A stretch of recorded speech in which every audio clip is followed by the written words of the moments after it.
They told him he had 5 good years left. That was 15 years ago. He's still standing, still speaking, still living. This is Living with Parkinson's, the good, the bad, and the reality. A podcast about what happens when life throws you something incurable, and you fight back anyway. Hosted by Bryce Perry. Diagnosed at 40, 15 years into the battle. This is the truth behind the tremor. Let's begin. I'll never forget the first time I looked in the mirror and I didn't recognize my own face. Has that ever happened to you? Has Parkinson's ever made you feel like a stranger to yourself or blindsided you with a new symptom that you never saw coming? If you've ever felt your identity slipping away, well, you're not alone. Stay with me, because today I'm going to share the real truth about living with Parkinson's for the long haul, the stuff that nobody tells you when you're diagnosed, and the stories that you don't get in the brochure. And trust me, there's some shocks nobody warns you about.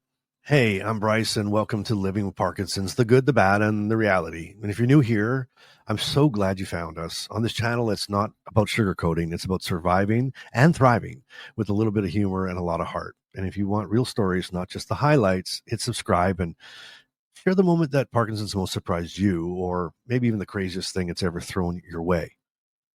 You know, when I was first diagnosed about 15 years ago, I had this timeline in my head, right? I pictured a slow, steady slope, a gentle decline that I could prepare for. You know, by year 5, I'll be here, and by year 10, I'll be there, and so on. And well, the first shock, Parkinson's is less like a slope and more like a roller coaster operated by like a deprived clown. And just when you think you got a handle on it, like boom, new symptoms, new challenges, new rules. You know, I remember about 3 years after my diagnosis, I'd gone from going for long walks to barely making it down the block, right? And I thought to myself, okay, I guess this is my new normal, right? And then out of nowhere, I signed up for a super walk in Canada here, and I went walking, and it wasn't graceful. You know, my left leg dragged. I sweated buckets, and I probably looked like I was auditioning for the world's slowest relay team. But I finished. I crossed the finish line, and it reminded me, I still have this fight. I'm still in the fight. So when things suddenly change, you need to try to let go of the forever thinking, right? Remind yourself, this is my right now, not my forever, right? This is my right now, not my forever. Parkinson's can take, but sometimes it gives you back more grit than you thought you had. It really does. So let's get real for a second. Everyone with Parkinson's worries about the future, right? How fast will things progress? What will it mean for your independence? What is it going to mean for your family? What is it going to mean for your dignity? If you've ever had those late night Google sessions, and to be honest, I have, or the 3 a.m. Dr. Google anxiety spirals, then you're not alone here. You know, when Carter and I got married, I wondered if she truly knew what she was signing up for. Some days, honestly, I worry about her, more about her than I do myself. But she's taught me that love and humor don't just survive, they thrive, even on the hardest days. You know, like the time I froze in the middle of our kitchen dance party, right? Music's playing, me stuck like a statue, and she just wrapped her arms around me and she just turned it into a slow dance. I was frustrated, but I was also grateful. And you'd be surprised what and who holds you up when things get tough. So if you're in a relationship, you know, it's best to talk about your fears openly. You know, don't forget to laugh, and don't forget to laugh together. And when things get heavy, you know, steal a dance in the kitchen, even if you're only swaying. Trust me, it goes a long way and will make you feel better in the end. And here's a Bryce-ism for today. With Parkinson's, the future is a wild card, but so is your capacity to adapt and to find new joys, even when the old ones slip away. Let me ask you this. What's the most shocking or unexpected part of your Parkinson's journey? And if you're willing, share it in the comments, because someone out there is facing it right now for the first time. And your story could be the lifeline that they need. And if you want more support, more real talk, more community, hit subscribe and join our little family here. It's amazing. People here are amazing. The comments are amazing. I love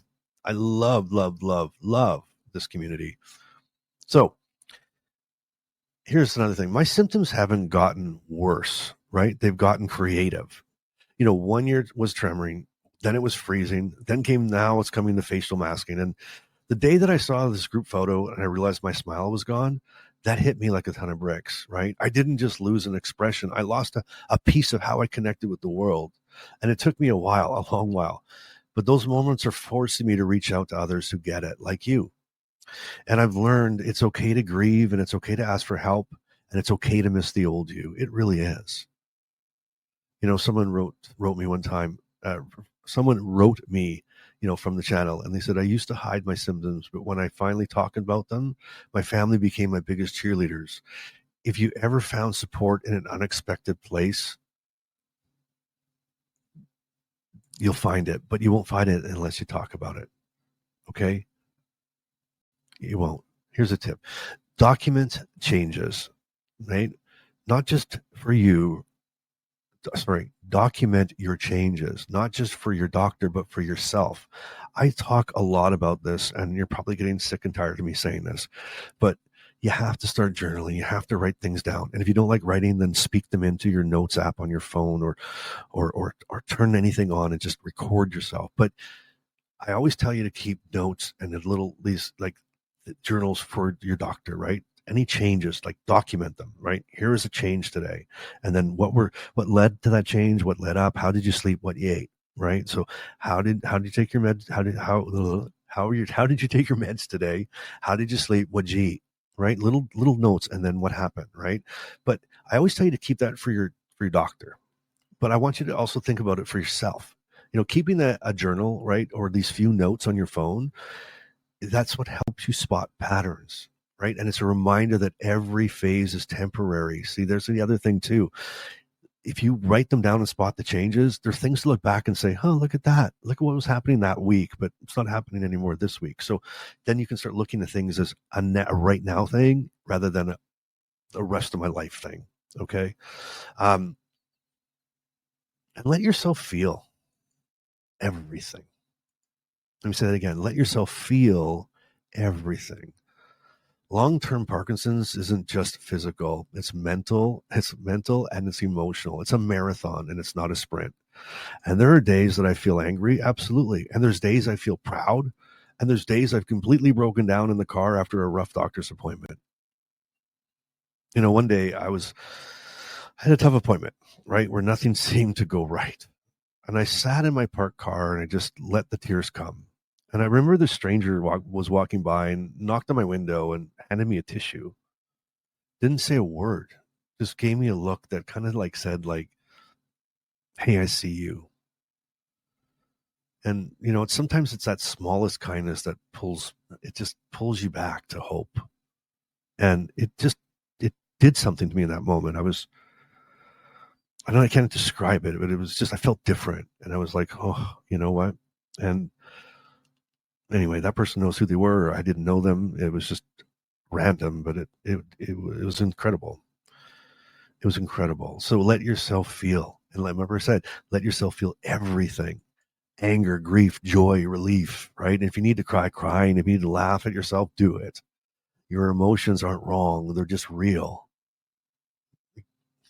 Over the years, like, I don't know, just people have helped, right? Helped me adapt and find meaning in places that I didn't expect it. This community, this channel, this podcast is helping me, I just never expected any of this, right? But it's helping me find meaning, and it's crazy. And, I've gotten advice, I've gotten laughter, and honestly, a sense of family that I wouldn't trade for anything. And so it's amazing. How about this? What's the best piece of advice that or support that you've received? Let's fill up the comments with wisdom and encouragement for each other. That would be awesome, right? And if you haven't yet, and you don't have community, there's community here, but you can also join a support group, right? There's local support groups in your area, wherever you are around the world. I promise you there's probably a support group there that you can join either virtually or in person. And if there's not one in your area or not one that you're comfortable with or not, check out my inner circle. It's like a giant support group. So, well, it's not giant, but it's like my support group, and you're welcome to be part of it. And you can see the link in the description below if you'd want. But it's really important to have community. Really, really important to have community. And I'll say that over and over again. Okay. Anyway, if you found some value today, subscribe for more honest talk and hope, and check out that inner circle, right? It's deep community, it's live chats, it's bonus content. And Thank you for letting me be part of your journey, no matter where you're at. And thank you for being part of mine. Do you realize that? I'm letting you into my life and you're letting me into yours. And we're doing this together. So stay strong, stay honest, and keep doing life one day, one surprise, and one story at a time. And here, I'm going to leave you with this. With Parkinson's, your identity might change, but your value never does. And remember, if you're getting symptoms, start creative. Just tell them, nice try, Parkinson's. I'm still running the show. There was some bonus stuff just for sticking around to the end. Love you guys. Talk to you soon. Parkinson's may be part of your life, but it doesn't get to define it. Thanks for listening to Living with Parkinson's, the good, the bad, and the reality. If this episode moved you, helped you, or reminded you you're not alone, share it with someone who needs to hear it. Want to go deeper? The Inner Circle is waiting. Monthly Zoom calls, 24/7 community, and a direct line to Bryce. You'll find the link in the show notes. Until next time, keep showing up and keep doing life today.